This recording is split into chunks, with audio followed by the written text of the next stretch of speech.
Para sa ilan, ang pag-alis ng basura mula sa basurahan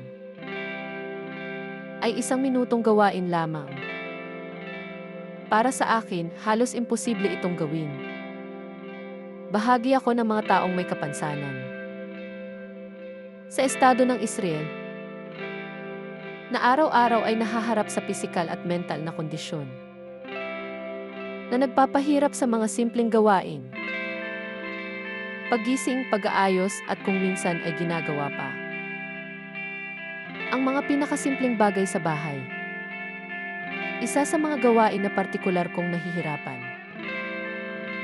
ay ang pag-alis ng basura mula sa aking apartment. Sinubukan kong makipag-ugnayan sa iba't ibang ahensya, tanggapan ng gobyerno, organisasyon at mga non-profit.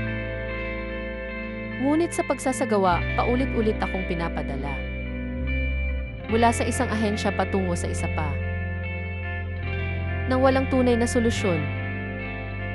Samantala, nagpapatuloy ang buhay at nananatili ang kahirapan.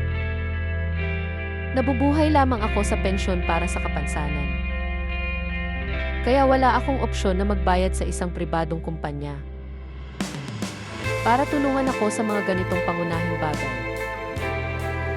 Ang video na ito ay hindi nilayon upang magreklamo, ngunit upang magbigay liwanag sa isang katotohanan.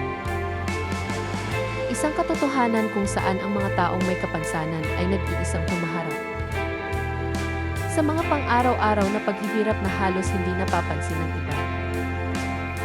Marahil ang solusyon ay nasa komunidad. Siguro sa isang maliit na proyektong voluntaryo. Marahil ay may mas malawak na kamalayan.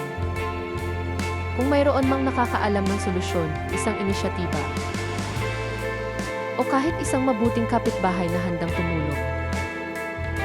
Ikalulugod kong marinig ito.